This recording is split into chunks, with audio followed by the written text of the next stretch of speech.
There's something happening here. What it is ain't exactly clear.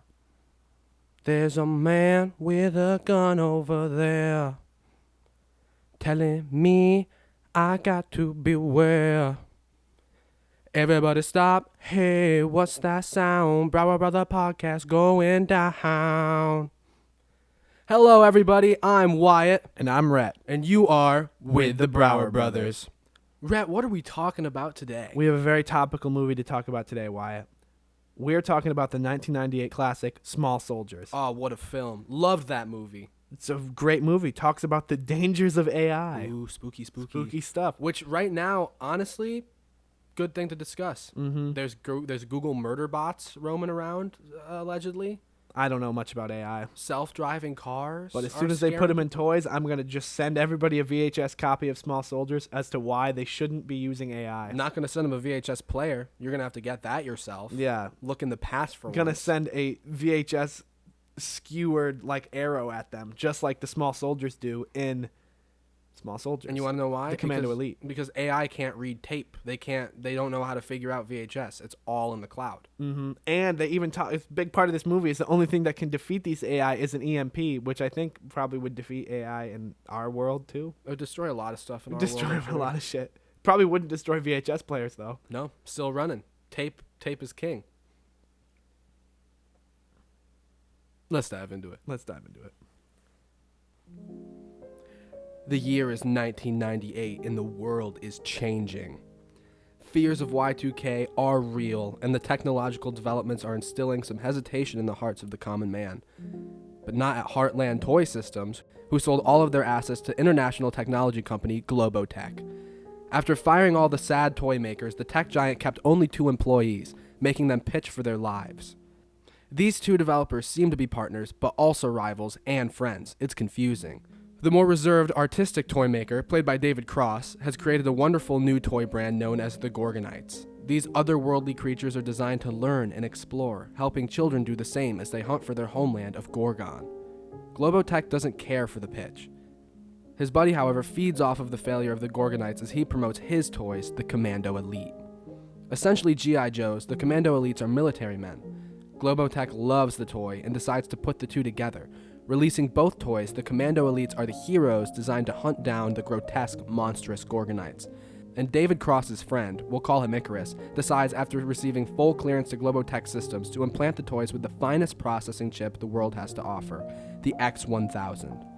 Essentially giving the toys a brain, the Commando Elite and the Gorgonites are released into the world for consumers everywhere, including a family in suburban Ohio. It's funny that because it's 1998 that the processor chips are at the X1000, because now like computer processor chips were on like 14,000 is like the generation coming out now. 14,000? Yeah. And that's just like for a gaming laptop? Yeah, exactly. Like the Intel is on the 14th gen, like it's like 14700 is like the newest one coming out. And they were like, as soon as it reaches 1,000, we're all dead. Yeah. This whole scene takes like 15 minutes, Yeah. and then we are hit with the intro Small Soldiers. Well, yeah, this is one, This is like unlike Jumper, I think that this one makes sense because this Yes. is kind of like a prologue. mm-hmm, it's giving us everything we need to know before we go to Ohio. Yeah. And yeah. It's giving us all the large scale information before we go small scale in Ohio In Ohio. with Alan Abernathy. After receiving a shipment of toys from a rather inappropriate trucker, Alan Abernathy, a local fuck-up, gets his hands on a full set of Commando Elites as well as the Gorgonites. He has no interest in toys, he claims, because he's too cool for them and anything. However, he has a plan to sell these violent toys behind his father's back in order to make some money for the family's toy business, the Inner Child. Yeah, so I have some things to say about this already. The family business is a toy shop, Yes. but he won't sell any like supposedly violent toys. He only sells like puzzles and rocking horses And like the little dogs on the wheels that you walk and they rock back and forth. You know Yeah. what I'm talking about? Yeah, and there's even a scene where like an old woman looks in the window, and her kids are like, "Come on, Grandma, this place is lame," which was sad.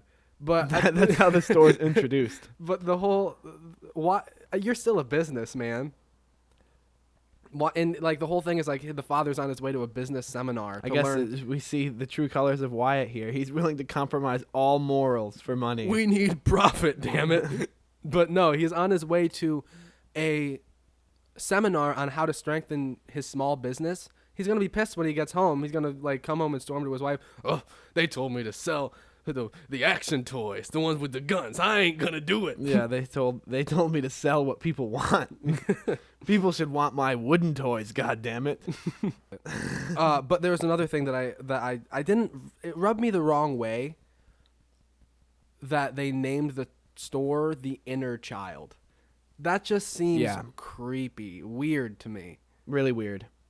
Yeah, I was hanging out inside the Inner Child the other day. Really got a sense of wonder. I don't know. I just don't. I got wood at the Inner Child. It's all wooden toys. As soon as they're taken out of their boxes, the toys begin causing problems. And when Alan is dealing with a customer, Christy, played by Kirsten Dunst, a handful of them go missing. Alan pays this no mind and rushes home, taking Archer, emissary of the Gorgonites, with him. When he returns home, we learn about the strained relationship this little grunge lord has with his parents and about his troubled past. And we also get to know a little bit more about Archer and the Gorgonites. Archer is designed to learn, so while Alan is sleeping, he scours the early internet to learn about the world he is living in. And after seeing a national park, he believes he has found his homeland of Gorgon. I don't know why this kid is the hero. He's an asshole. Yeah. But he's like an irredeemable dick. And there's also like a switch because in the first scene of the movie, he seems cool. He's talking to the trucker and it's like they're buds and Yeah, like. but it's not. You're not surprised to find out that he's like a delinquent because he pleads and convinces this truck driver who's just making a delivery to commit a crime. To give him 12 toys and To be give like, him a full set of toys that are like over $100 a piece. They said at the end, $79.95 is what they charge for one toy. Yeah, So I'm not good at math, but that's like it's $80 a toy. that's close to times $1,000 12. at the very minimum. It's close, I think. Come on, the toy never fall off at the back of the truck. Yeah, he's like talking like a mobster. The wise guy. And then you find out that he like has been kicked out of multiple schools for lighting fires and calling in a bomb threat. That's not cool. Yeah, and like they tried to play it off like he's a lowercase. Oh, it B, was just bad small boy. stuff. Like I lit a fire in the faculty bathroom and I got kicked out for calling in a bomb They threat. finally caught me. Like, no, you're a terrorist. Yeah. You're a menace. But yeah, so Those are not the heroes of nowadays. and we all on my first watch I was like it doesn't make sense. There's a quick shift because he's like he seems cool and then he goes home and he yells at his mom. His mom was just like, "Did you make sure to like lock up the family business?" And he was like, "Nah, you never trust me, bitch." And storms off. And I was like, "What is going on?" But then as the movie progresses, you see that his dad has a wild temper. He screams, he swears, he hits people. And it's like no wonder this kid is acting out. Yeah, and then you saw his mom at the end of the movie like completely take over to fight the soldiers. Too. Yeah, there's violence in their blood. Yeah. But there's this scene when he takes Archer home and Archer is looking at like history, like he's looking on the internet. And I guess in 1998 computers only went back to like the Civil War era with history because that's all he saw was like Abraham Lincoln onward. And as soon as Alan wakes up, Archer declares that he is friend to Archer and defender of all Gorgonites. We just met. Like imagine that happening. Like you hang out with a guy once and he's like, "You're gonna help me fight soldiers. You're gonna save me." I don't know. I thought it was really intense. But if we took the time in every movie to develop, Yeah, I was thinking that too. We need to get the ball rolling. you only have 90 pages. We need more nuance. Yeah. Why they need to like hang out a few times more. I like how I'm caught up on the believability of the relationship and not about the living toys. I'm like, I get that. What I don't understand is how fast you're moving this relationship. Upon returning to the store, Alan and Archer are met with a horrific display. The Commando Elite have escaped from their boxes and have massacred the Gorgonites, ripping Troglodyte, Archer's best friend and second in command, into pieces and leaving him as a display. The rest of the Gorgonites and the Commandos are nowhere to be found, leaving Archer to believe that his friends have all perished. And to make matters worse, on their way home, they fall under attack from his plastic enemies.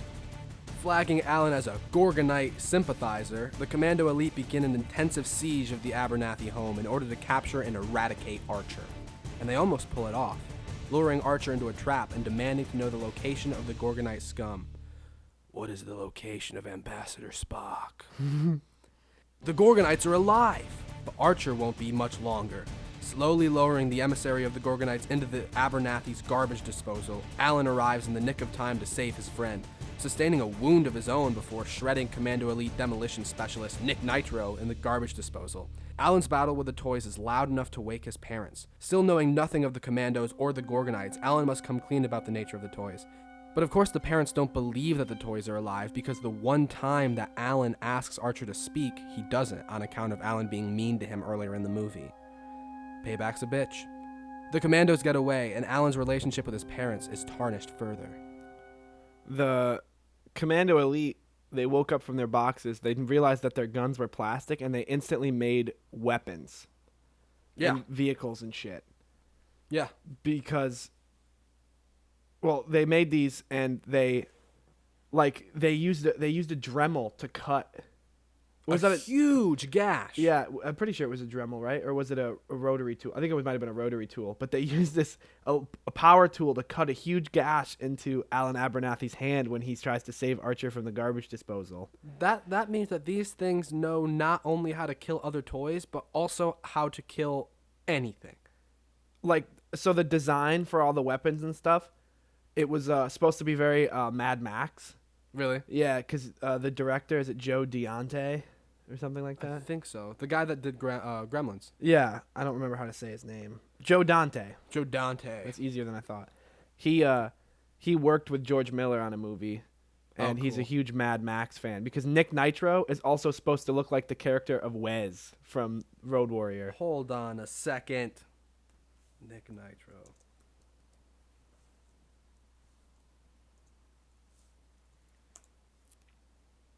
He does look like Wes. Yeah, he's supposed to. It's a little Wes reference. Yeah, for those who know the Road Warrior.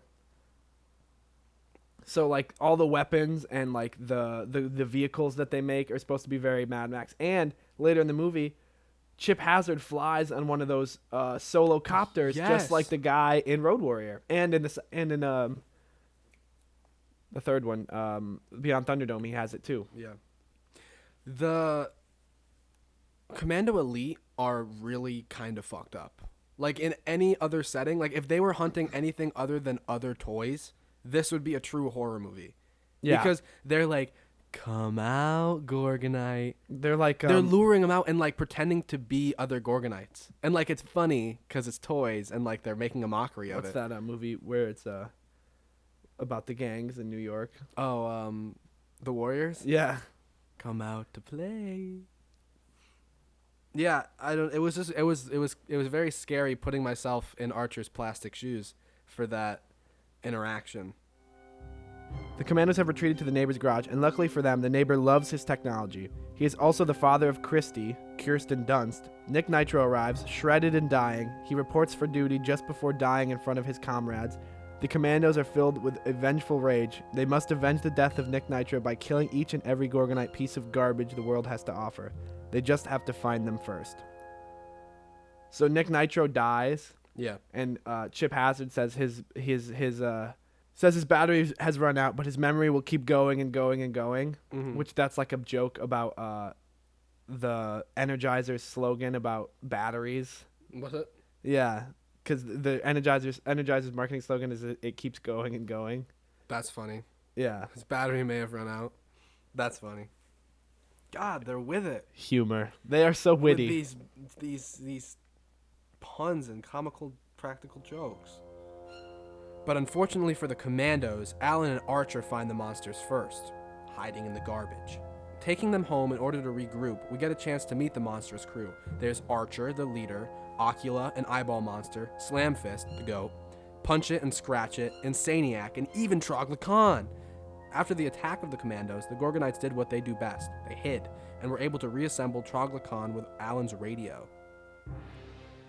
The Gorgonites are lovable. Love the Gorgonites. They are the best. Fun fact, the Gorgonites, the Commando Elite are played by the actors in the old war movie, The Dirty Dozen, and the Gorgonites are voiced by the members of Spinal Tap. Yes. I don't really have anything else to say except that's awesome.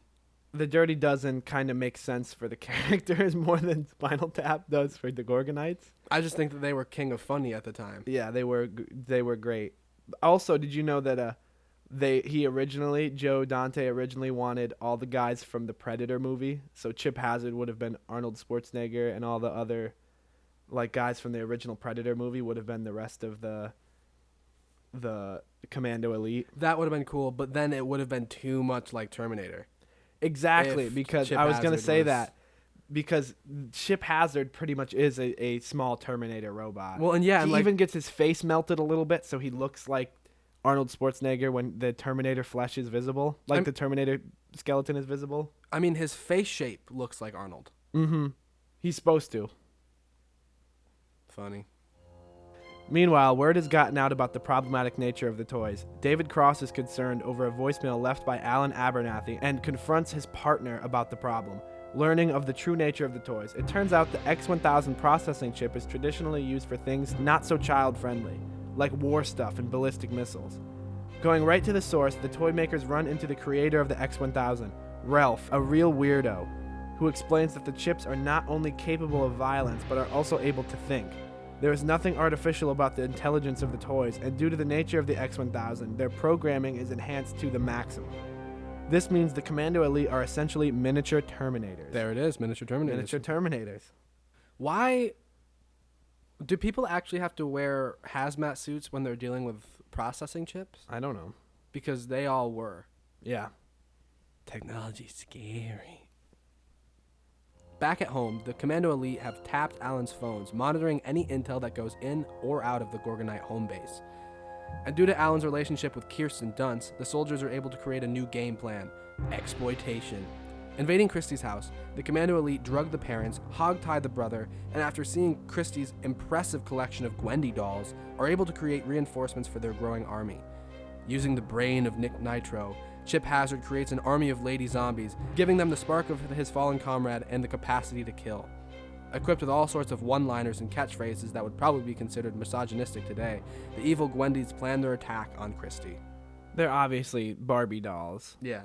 Very Very topical. very topical right Barbie. at this moment in time because of the Barbie movie. Mm-hmm.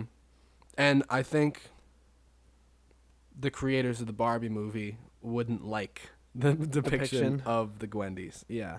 They during the creation of the Franken Barbies, Mm-hmm. they played the music from Frankenstein's Bride. Oh, that's cool. Yeah.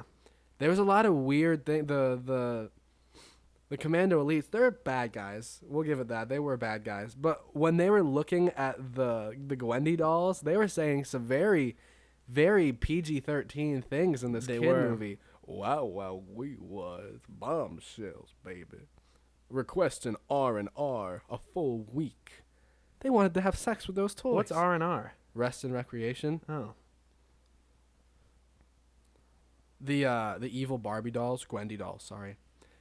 They had a lot of fun one-liners like, my makeup's cruelty-free, and then they'd attack you, Yeah. and then they'd get them. Then they didn't get him. Also, the Gwendy doll situation is confusing to me. Because Christy, or truthfully, Kirsty, she says in the beginning, okay, so it's like broke into Alan at the beginning of the movie when she's in the store because she's trying to buy a toy for her brother. And the brother's like, I want the Commando Elite. And she's like, no, you asshole. And he's like, She's a dick too. she was so mean. But the brother was like, "Why? Mom and Dad always buy you those Gwendy dolls." And then she like dislocated his shoulder, She pulling him out of hit the him. store. Just like child abuse in front of Alan. He didn't care. Alan liked it. He's a little psychopath. Yeah, he is. He is. But then, if you first of all, she's embarrassed about the toys, right? But then they're all on display. There's like 100 of them all over the room, decorating the place. Not even out of the box in some cases, like a collector. And then later on in the movie, she says again, "I hate these things." You liar. She's just saying it for the cameras. Yeah, she's just doing it for the. She's just doing it to impress the guy. How old are they supposed to be? See, I don't know, because when I started writing this treatment. Because they obviously allude to the idea that she's sexually active. Oh yeah, the next paragraph goes into that. It's weird. I thought they were in like middle school, like maybe freshmen, but she also drives a scooter with a license plate, which means that she's at least 16. Yeah, and she also I didn't even think of that. She does, but she also like her boyfriends throughout the movie besides Alan Abernathy are much older. Much older. And like yeah, and he's even like he tries to like go for it with her and she's like, "I only date older guys." Like my dad's age. Her dad, played by Phil Hartman. We love Phil Hartman. Yep. Saturday Night Live and a groundling. Yes. And Talented funny man. murdered before the movie was released. This was his last movie. I don't think this is a horrible final movie. It's a horrible end to Phil Hartman. Yeah. Though. And I don't want to make light of tragedy, Don't make light of that. but it's ironic and weird that in the movie his wife mixes over-the-counter medicine and alcohol Yeah, and is mixes drugs and alcohol. and is like not herself Yeah. in the movie because that's when she That's murdered like him a in real thing life. that happened in real life. That's That's a tie into the case. yeah. That's another little Easter egg they put into the movie. It's planned. It was a conspiracy. Joe Dante killed Phil Hartman. After dodging the incredibly forward sexual advances of her older boyfriend, Kirsty returns home to her parents sleeping on the couch. The light in her room won't turn on, and when she enters to turn on the lamp, the door slams behind her. Something is wrong. Suddenly, she is swarmed by her beloved toys who attack and brutalize her. Rushing upstairs because he was creeping in the yard, Kirsty's boyfriend charges into her room after hearing her scream. Attacked by freakish toys, he is eventually set on fire by the Commando Elite. Falling down the stairs and rushing outside, he doesn't call for help, the police, nothing. He is so done with this girl, it's not even funny. He deserves a settlement check. He entered the home. No, I mean from Globotech. Yeah, Everybody else gets one. he didn't report it. He didn't report it. What was his? Did he have a name? I don't think so. And he did not have a specific sport that he played either. No, It's like, come watch me "Hey, at practice. We're scrimmaging the JV at the sport ball. at sport ball. That happens a lot. Sport ball. Later that night, a VHS tape with the word surrender smashes through Alan's bedroom window. Playing the tape, he is met with a hostage video of Kirsty listing off the commando's demands, which consists of surrendering the Gorgonites. Alan's pissed. You're not going to treat his not-girlfriend like that and get away with it. If it's a war the commandos want, they've got it, he says, as they snap to action. Setting up a diversion, Alan and the Gorgonites are able to infiltrate Kirsty's house, where he's able to rescue her from the clutches of the Gwendy dolls. After the act of heroism, Kirsty realizes that she has liked Alan all along, kissing him on the lips before the two charge out of the house. Fighting the commandos and jumping onto Kirsty's awesome scooter, the pair are pursued by the toys, who have created a war vehicle capable of firing near-lethal projectiles at their enemies. This is really where we get the full picture of what the commandos are capable of, and it's so awesome. It is awesome. It's an awesome sequence. They actually built like a small town in Burbank for this movie specifically. Really? Yeah, like a suburban like street so the toys can blow shit up. Was this on the Warner Brothers lot? I don't think it was. I don't know. But apparently the town's still there, so maybe it is. It could be. Was this a Warner Brothers movie? I don't know. I didn't do my research. I don't know. I'm not like a studio nerd. Like there's some people who know every like movies really what studio And released the every founder movie. of this studio. I don't know that stuff. But the machines and the weapons that the Commando Elite have are really boss. I don't even know They how have they one do it. weapon that is a toaster that shoots out DVDs lit on fire. Yeah, to slice you and burn you. Yeah, it sticks into stuff. They also were able to manipulate the safety of nail guns and turn them into machine guns. Something we've all thought about doing. Oh, yeah. While working on construction projects. They turned all the safety features off and used them exactly how we've always wanted. Mm-hmm. Oh my God! The dad gets lit up with a nail gun later in the movie, up his leg. That would hurt so bad. They also I have think I'd rather get shot with a bullet. It depends on. They look like they went all the way in to his leg, but they have a similar weapon that fires corn skewers, like that you use for eating Oh yeah. corn on the cob. And Alan just takes it like a champ, doesn't even Yeah. wince because Kirsty's there. Kirsty He's just kind of like, yeah, whatevs, in his '90s jeans, bleeding. And then the commandos' vehicles can connect Fantastic Four style and turn Yes, into one like- giant car. Mhm. Like the Fantastic Four. Yeah, I do exactly what you're talking about.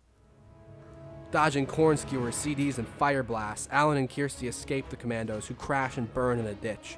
It all seems great, until Major Chip Hazard emerges from the flames. The wreckage of his crew burns beside him, almost as fiery as the rage that burns within him. But the homicidal toy is in luck, for the death of his crew marks the birth of a revolution.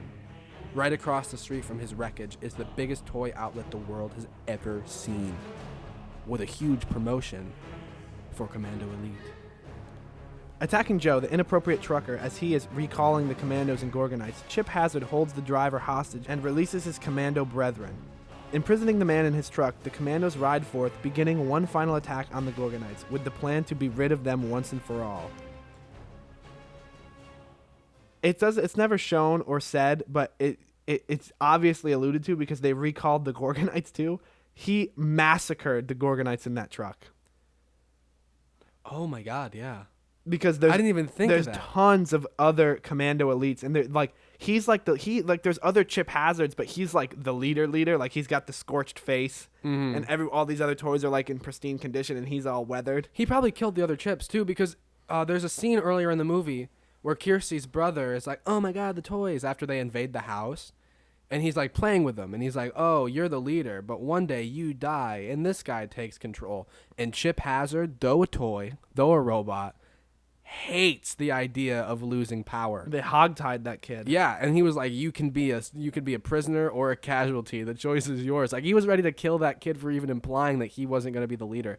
And then when the commandos show back up, he's the only Chip. No, there was other Chips around. I thought there was other Chips right on the vehicle with him. Oh, I didn't see that. I'm gonna have to see the movie. I'm gonna have to watch the Oh movie. no, we gotta watch the movie again. Oh no. Oh shoot. Darn. Love this movie. I love Wings. Love Wings. But back on that, how many? Okay, so this was one isolated incident in Ohio, right? Yes. How many other toy stores, children, witnessed the violence of the Commando Elite around the Gorgonites? I don't know. Nah. I'm glad that they brought the trucker back, the inappropriate trucker. Yeah, and like he just is so anti-establishment. At the beginning of the movie, he's like, one of these days, the whole world's gonna be owned by one corporation. It is not too far off. Mm-hmm. And then later on, the toys are getting recalled because the company fucked up, but he won't even be happy about it. He's like, they just want to show who's in charge. They just want me to work. I don't want to work for a big corporation, but I'm working for one. He's just a confusing guy, just angry. But unbeknownst to Chip Hazard, the Gorgonites have received some backup. Upon returning home, Alan and Kirsty are met with some parental backlash. Kirsty's dad refuses to believe that the Gorgonites and Commando Elite are sentient toys, even after talking to Archer and Slamfist himself. He's just about had it. But the only people that could convince him of this happened to ring their doorbell. Traveling from Globotech's headquarters, David Cross and his pal, the Fuck Up, have personally come to check up on the complaint from Alan Abernathy. And after a couple of legal threats from not David Cross, the toy maker is punched by Alan's dad and is forced to come clean about the X-1000 processing chip and the destructive capability of the toys. And in a perfectly timed demonstration, the Commandos arrive to show the world how dangerous they really are. With hundreds of toys, the scorched and scarred Chip Hazard marches on the lawn of the Abernathys, declaring total war. Not only will the Gorgonites meet their doom, but so too will the humans that have been harboring them. The Gorgonite sympathizers. You Gorgonite scum. We get to see a little bit of the anger that Alan Abernathy's father has in this scene. Yeah. His wife is like, count to 10. And he assaults a man. No, honey, count to 10. You almost killed my son, who I don't like. Yeah, he basically has like a, what's Hiccup's father called in How to Train Your Dragon? You're not my son. You're not my son. Oh, what is his name? Not Gobbler. The chief of Burke. Wait, hold on, I'll look it up. This is also DreamWorks, I'm pretty sure. I think you're right. What's his name?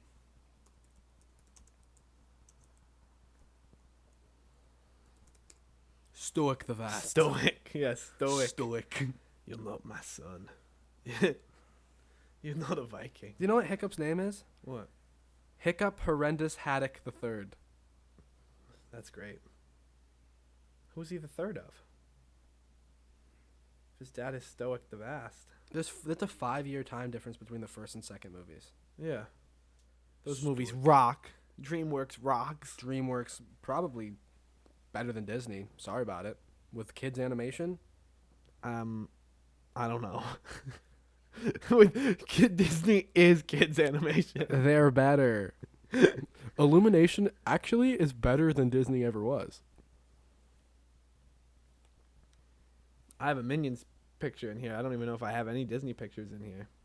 The Minions took over Facebook, okay? What do you mean? Every Facebook meme has a Minion in it. Oh, yeah. The siege begins as the Commandos arm their power tools, nail guns, and flaming tennis balls, blasting the Spice Girls in order to mentally weaken their enemies. They begin firing their makeshift weaponry into the house, sending the humans into panic. As they dodge nails and other semi-lethal projectiles, the inventors remember the toy's only weakness, an electromagnetic pulse. Though typically associated with nuclear bombs, something the Abernathys are in short supply of, they discover that any electrical device is capable of generating an EMP. The plan is simple. Blow up a power line transformer. The hard part is getting there. Alan, a true hero, decides that he is the man for the job. After his father is struck with rapid-fire nails from their plastic enemies, he is the only one that can get to the telephone pole and cause the detonation. Arming himself with a wrench in order to serve as a conductor, he charges alone onto the battlefield. But he is not alone for long. For too long, the Gorgonites have lived in fear. For too long, they have watched as the Commando Elite have hurt those they care about. Archer decides that it is time for his people to make their final stand. It doesn't matter if they will lose. It is time to come out of hiding, and it is time to fight. So just as Alan is about to face off against dozens of homicidal action figures, the Gorgonites throw themselves in front of him. Taking on their enemies, the overwhelmingly monstrous force of the Gorgonites, along with the utter surprise of their attack, is enough to push back the enemy. The Gorgonites take possession of the Commando war vessel, which is equipped with a nail gun turret, and decimate their enemies as Alan begins to climb the telephone pole. The Gorgonites are very capable of fighting the Commando Elite. Yeah, but they don't want to. They're peaceful. They don't like it. They're better toys. But no, they made quick work of the Commandos. They showed up and just destroyed Well, they have them. one Stone Fist literally has a built-in weapon. Yeah, so does Archer on his wrist. And which he uses. And What was his name? the one guy Itch has It rhino horns. There's Itch It and Punch It, or Itch It and Scratch It, or something like that. Yeah. And that one is a rhinoceros who ripped the guys apart. It's also a Master Blaster. He is a Master Blaster. Mad Max reference. Yep. God, this guy loves Mad Max. Who doesn't? Who doesn't? Who doesn't? But the victory is short-lived as Major Chip Hazard arrives on site. Flying in a miniature helicopter, the leader of the Commando Elite is not going down without a fight. Firing nails at Alan, he nearly sends the child to his death. Thankfully, however, the Gorgonites have adapted to the sport of war and are able to use counter-aerial tactics to shoot Chip Hazard out of the sky. but as the helicopter crashes, the Major is able to leap onto the telephone pole, where he continues his assault on Alan with an X-Acto knife. Archer, using his awesome wrist bow, fires a climbing rope up to his nemesis, and with the help of his friends, is launched into the fray. He and Chip Hazard face off, and even though Archer is quickly bested by the toy, his bravery is just enough to secure the victory. Having lost the wrench in the struggle, Alan grabs Chip Hazard and thrusts him between the Transformers. The electrical current fires through his metal skeleton and kaboom! The village is rocked with an explosion, as well as an EMP. The Commando Elite writhe around as their chips fry, leaving them lifeless on the lawn. The toys are dead. The next morning, as firefighters and police tend to the injured families, a Globotech helicopter lands in the middle of the street. The president of the company steps out of the helicopter and writes a series of checks to buy the silence of the victims. And as his employees come to apologize, he tells them to add a few zeros to the price tag of the Commando Elites and send them over to Globotech's military department, as there are customers around the world that will be interested in them. And even though the family is now rich and he's dating Kirsty, Alan is sad. Walking into the backyard, he sees the flipped over satellite dish in the yard where it was knocked over in the fight. Beneath the dish are the remains of his friends. But soon their corpses come to life. Hiding beneath the dish, they were protected from the EMP, and after learning about the demise of their enemies, the Gorgonites are free. Taking the awesome sailboat from his dad's toy shop, Alan says farewell to the Gorgonites at the bed of the river. Without a fear of extinction at the hands of the commandos, the creatures can now get back to their true mission, finding their home. And even though they might not be able to see Gorgon, it doesn't mean that it isn't there. Setting sail down the river, the Gorgonites begin their long journey home. The end. What an awesome movie. Yeah, I think it's really quite a scene, too, when it's Dennis O'Leary shows up and just pays everybody off. Oh, you mean not James Woods? Yeah, the guy who looks like James Woods, but is not James Woods. It's a great lesson to teach everybody. He shows up and they are willing to not do anything as long as they're paid. Yeah, when I was watching it, I was like, man, this does not have a happy ending. There's There's no justice. The first is the trucker. He's like, oh, move that. He's like, get that Globo truck out of here. And he goes, the trucker's like, oh, he tries to be like, they say that he's injured, and they hand him a check, and he goes, all right, move in the truck. Yes, sir, move in the truck. Then it goes to Phil Hartman, and he's like, you ruined my house. These little creatures you made ruined my house. And then he hands him a check. Oh, that'll do. And then right on to Alan Abernathy's dad, who's like, you think you can buy me with a check? And they hand him a check. Oh, okay, you can. That's why I'm saying that Kirsty's original boyfriend, who was a sport ball star, he deserves a check too. Yeah, maybe if he had done anything, he would have gotten it. But he was just hoping that he was running up there to have sex. Yeah. And then he saw the violence and he ran. He thought he was going up there because of screams of passion. I was wrong. I have a couple reviews for Small Soldiers too. I'd like to share a couple of Google reviews, mind you, where the free speech of the people on Google reviews. The people's speech. Julianne Nimmo, greatest movie ever. I'm really surprised they didn't continue Small Soldiers movies with successive ones like Part 2, Part 3, etc. Me too. It has great idea, directing, plot, action, just so awesome. Please, let's create more movies of Small Soldiers. I really enjoy it. 2 stars. What? 2 stars. Here's one from Ronan of Skyrim. Nice. Very unfunny, unoriginal, and pointless. Small Soldiers steals tropes from Gremlins and Toy Story, which ultimately make it worse, seeing as these tropes don't go well hand in hand. This movie is very similar to Gremlins, and I wasn't surprised to find that it was the same director. But Ronan of Skyrim? Fuck you. Fuck you. That's what I was going to say, too. Dalos guide you, friend. He's definitely he's a Stormcloak. Stormcloak, yeah. Asshole. Bitch ass. From Rafat Chowdhury. Arguably the, quote, coolest film I saw during childhood. Pure cinema. I can't tell if he's being sarcastic. Yeah, he put coolest in quotes. It's the coolest film. Here's another one from Zachary Rush. I used to love to watch Small Soldiers and The Dinosaur Show, LOL. 4 stars. Dinosaur Show was cool. And here is the best review by Finn O'Brien. Beautiful movie. Yabba Babba Booey. 5 stars. Is that like his catchphrase? I don't know. Yeah, baba booey. Yabba Babba Booey. Booeee. And his picture is the Lego Star Wars. Who's the? Is it Admiral Akbar? Right. Yeah. The guy who's It's a trap. It's a trap. That's his picture. Truer words have never been spoken. Beautiful movie. Yabba Babba Booey. So that is the first and only installment of Small Soldiers. The world was forever robbed of a franchise out of Small Soldiers. It could have happened. Shoulda It shoulda happened. And so we're making it happen. Small Soldiers 2, batteries not included. It has been 25 years since the release of the Commando Elite action figures, and other than a few minor collectors here and there, the toys have been wiped from society's memory. Those recounting the supposed sentience of the toys are considered conspiracy theorists or idiots, and the world has simply moved on from the toys. All toys, truthfully.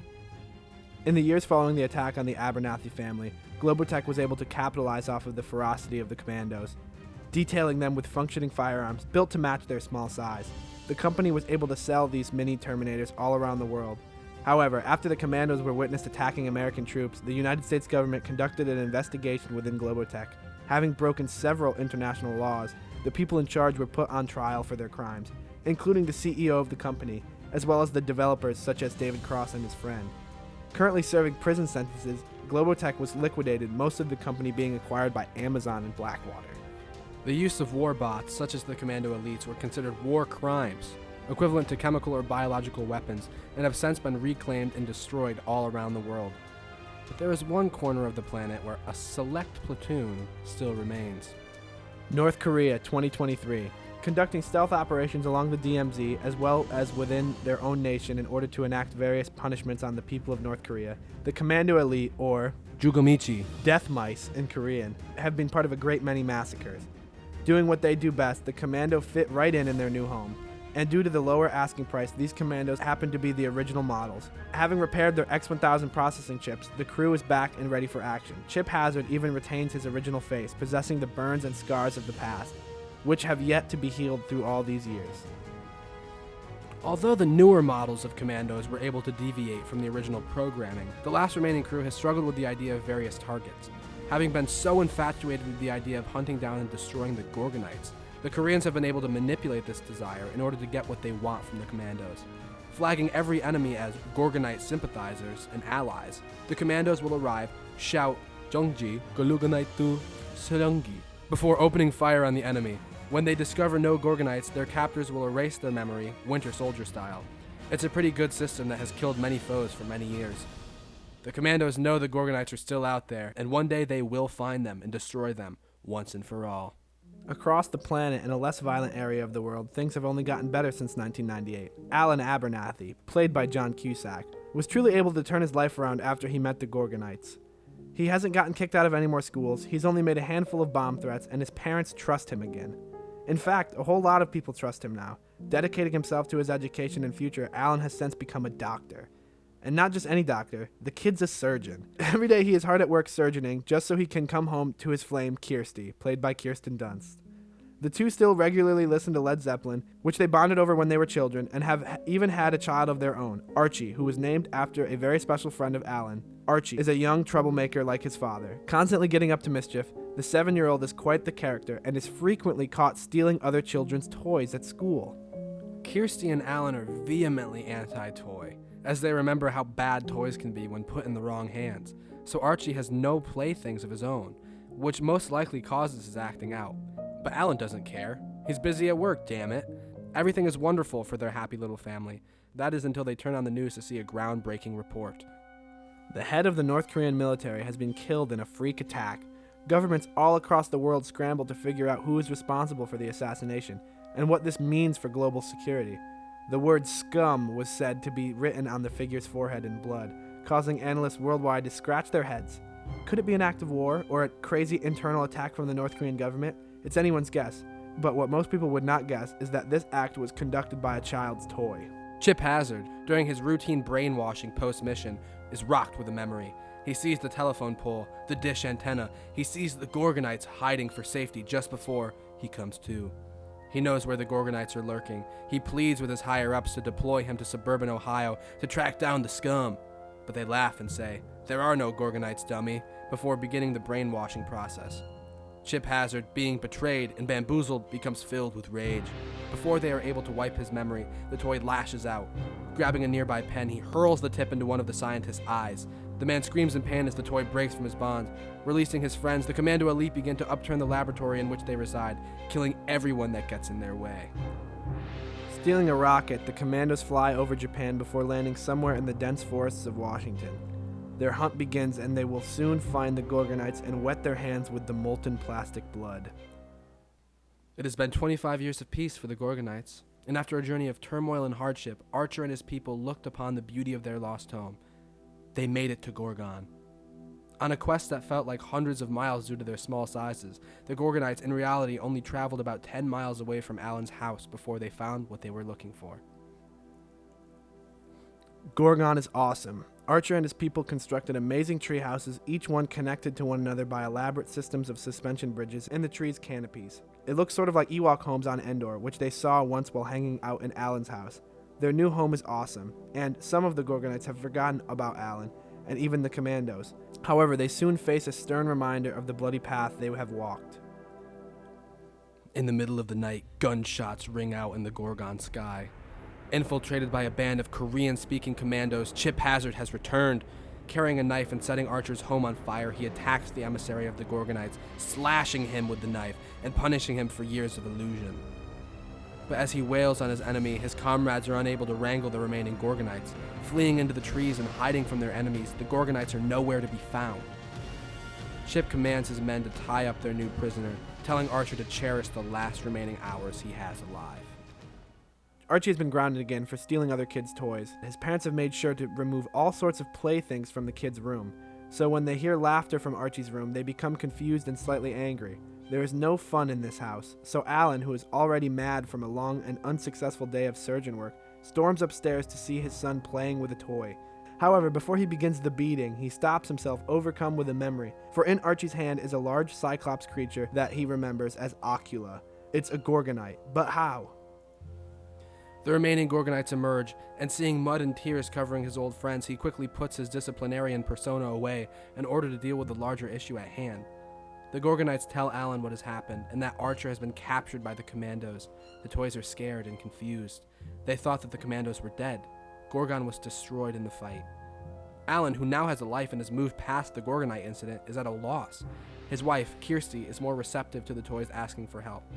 Archie, who is too young to understand the intricacies of blood feuds and war, is enamored with the toys. They are the coolest thing in the world to him, and he will play with them if it's the last thing he does. And if it's up to the Commandos, it just might be. The Commandos remember this land. They remember what has happened here. So riding in the Gorgonite sailboat, their prisoner tied to the bow, they make their way back to their old stomping ground and prepare for an invasion once more. However, times have changed. Their stealth tactics aren't as effective in the generation of doorbell cameras and social media. They have to be extra careful not to get caught. They learn this the hard way as they march down the busy street of the Ohio town. With cell phones everywhere, they become recorded by various teenagers and have to run for their lives as people from all around take notice of the living toys. They go viral, and it isn't long before the president of North Korea sees his soldiers hanging out in Ohio. It was the toys who killed his comrades. They must pay. News breaks once more, and the world shivers at the announcement made by the North Korean president, demanding that the United States fork over the war criminals. They threaten military conflict unless their requests are met. The American government is beyond confused, as they have no idea what the North Koreans are talking about. As far as the government knows, the Commando Elite have been gone for years, so they don't even know who they're looking for. They have 3 days before North Korea takes action. Alan allows the Gorgonites to stay with him and his family for the time being, at least until they get everything sorted out. But there's no time for playing with toys anymore. He's an adult, damn it, and he has work to do. So on his way to work as a surgeon, the Commando Elite, who hide in the trees, are able to detect and identify the man known as Alan Abernathy, a known Gorgonite sympathizer. Archer is shocked to see his old friend, and even more distressed at the idea of what his captors are about to do to him. Leaping from the tree, covert assassin Kip Killigan rides atop the roof of Alan's Range Rover. He's a surgeon, he can afford it. Killigan infiltrates the hospital, and when Alan is mid-surgery, attacks him. There's a man with an exposed heart in the room as his surgeon fistfights an action figure. It's a malpractice suit waiting to happen. Thankfully, Alan is able to destroy the toy, but not before the X-1000 chip flies into the surgery patient's heart. Now with the brain of Kip Killigan, the man stands, still unconscious, and begins fighting Alan. Blood from the heart is firing everywhere, and as the fight gets more intense, the heart beats louder and faster, causing more blood to spray on Alan. It's a grisly scene, but finally, Alan is pulled away from his attacker by another surgeon. Luckily for Alan, they call the incident a case of medical phenomena, and after restraining the man to a bed, they were able to remove the chip and patch up his crummy ventricles. Alan keeps his job, but is allowed to go home for the weekend at the very least. What he doesn't know is that home isn't the most relaxing place in the world right now. The Commando Elite have picked up where they left off, terrorizing the Abernathy family. Instead of a clandestine stealth mission, they have a new tactic. Crying into a megaphone, they demand that the Gorgonites are returned to them, or they will execute Archer in front of everyone. Archer cries for them to let him die, because he's a hero, and for the loss of Kip Killigan, it would be justified. However, the Gorgonites call their bluff, and to everyone's astonishment, they do not kill Archer. Alan is able to sneak back into the house, the blood of Kip Killigan on his hands, where his son asks, "Who is Archer?" It is here that Alan explains that his son was named after this person, this leader, this friend. Alan will do anything to prevent them from killing Archer. The battle is on. The only problem is the Commando Elites have real guns now, so it's a little less even than the first fight, but they only have so much ammo. But Alan and the Gorgonites have a plan. Pulling the old drone from the garage, they attach a series of hooks and ropes to the flying vessel. Creating a diversion, Alan uses a series of medical prosthetics to trick the commandos. Opening fire on the synthetic limbs, the gunshots are loud enough to cover the sound of spinning propellers. Operated by Slam Fist, the drone flies overhead, making its way to Archer. Distracted by the Gorgonite sympathizers, the Commando Elite's prisoner of war is stolen from directly under their plastic noses. Suspended in the air, Archer is flown back to safety, returning to his friends and allies. Chip Hazard is enraged. They have lost everything. They're hostage, all of their ammunition, forcing them to reissue nail guns and corn skewers, and they lost a good friend, Kip Killigan. They're losing this war, but they shall lose no more. Chip Hazard calls for one final assault, giving the Gorgonites and their friends very little time to prepare for the upcoming onslaught. It has been 2 days and 23 hours since North Korea made their demand, and the United States government has done their best to find the supposed fugitives. They've checked their flights in and out of North and South Korea, infiltrated all sorts of privacy, and still can't find a single person that fits the bill. When the clock strikes the 24th hour, North Korea sends their regards on the back of a nuclear missile. This will kill their enemies, simultaneously sending a message to the world: game over. The world watches as the nuclear warhead sputters through the open sky before flying across the Pacific Ocean in the direction of the grand state of Ohio. As the toys fight for everything they have, they only learn of the nuclear bomb after a stray projectile turns on the television. It's breaking news everywhere. This could be the end of the world. But as Archer looks at his old friend, Alan, and to his own family of Gorgonites, he is reminded of his home. The world that he watched burn. He wasn't going to sit by and let anybody feel the same pain that he has endured at the loss of Gorgon. So, climbing on board the drone, he begins his solo flight towards the incoming bomb. The Gorgonites, the Abernathys, and the Commandos cry out for him before Chip Hazard takes off after him, along with his two trusted men, Brick Bazooka and Butch Meathead. The group rip through the sky, with Archer only just dodging nails fired after him. The toys finally make it over Lake Michigan, and they see a bomb flying towards them. Archer closes his eyes and braces for impact. However, just before the bomb strikes the toy, Chip Hazard fires a nail into the heart of the drone, sending the machine crashing out of the sky. Chip and the Commandos laugh as Archer falls hundreds of feet through the air. However, their mood sours when Chip is struck head-on with a nuclear warhead, exploding on impact. A mushroom cloud rises in the sky as the toys are vaporized by a nuclear bomb. They are far enough out that nobody was hurt from the missile's explosion. Alan and the Gorgonites look to the television in horror as they see the bomb go off. They have lost a great friend. Or have they? Beneath the waves of Lake Michigan, pieces of debris fall and bubble beside the lifeless plastic corpse of Archer, emissary of the Gorgonites. After a moment, however, his eyes fire open. He's a toy, he doesn't need air. Thankfully, when he was underwater, the electromagnetic pulse missed him entirely, keeping his X-1000 fully intact. He lives! Archer makes it home to his family and everyone is thrilled, but through this horrid battle, they realize that Gorgon has been right here all along. Deciding to live with Alan forever, he and Kirsty clearly have changed their stances on toys, and little Archie has a whole bunch of friends to play with now. And because of this, his stealing days are over, and they all live happily ever after. The end. Cute. That's the end in Korean. So there you have it, guys. Small Soldiers 2. Batteries not included. Small Soldiers 2, trip to North Korea. Through this whole process, I was reminded the character of Archer, I think, would be good friends with Optimus Prime. They are very similar. Emissary of the Gorgonites. Emissary of the Autobots. Similar guys. Yeah, very stoic and headstrong, too. They're going to do what they're going to do for their people. Also, we didn't mention... They never die. Yeah. Tommy Lee Jones does the voice of Major Chip Hazard. Yeah. We never mentioned that. Tommy Lee Jones is the man. He is the man. He stole the show. Commandos! Commandos! I think that they tie in a lot of... Especially in the Google reviews, they mentioned this too. This movie uses references and like tropes from other movies, which a lot of movies do. But I feel like it also set a lot of other movies in motion, whether they knew it or not. And I'm going to specifically talk about the movie Avatar with the blue people, because Major Chip Hazard is the general from Avatar. They look alike, too. They sound alike. They look alike. It's the same character. They just made him And a Archer guy. looks like a Na'vi, besides being brown instead of blue. The Gorgonites are Na'vi. Really, they're peaceful. I mean, if Archer has a bow, they took it. There's a lot of blue Gorgonites too. There's like 3 or 4 blue Gorgonites. Yeah, but they don't look like Na'vi. Archer actually looks like a Na'vi. And Saniac kind of looks like a Na'vi. Yeah, he does. If a Na'vi had the mask from Jim Carrey's The Mask, that's what they'd look like. Interior, child's bedroom day. It is a sweet, sunny day. The subtle melodies of Randy Newman can be heard somewhere in the distance. Everything seems perfect. Suddenly, the large boots of Major Chip Hazard stomp on the windowsill. Followed by his platoon of commando elites, the soldiers survey their environment, a grin of plunder spreading across their faces. On the floor below, a space ranger looks up at the newcomers. Hey, Sheriff, it looks like we have company. A cowboy in a yellow shirt looks up at the commandos, before climbing up the side of the bed to meet them. The cowboy and the space ranger make their way to Major Chip Hazard as their comrades look on from below. There is a T-Rex, a potato, a slinky dog, a frontier woman, a horse, and a piggy bank, to name a few. The cowboy extends his hand to Chip Hazard. Howdy, strangers. Welcome to Andy's room.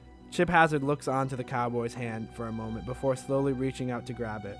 The two shake hands. The cowboy and the space ranger smile, relieved. Chip Hazard grits his teeth.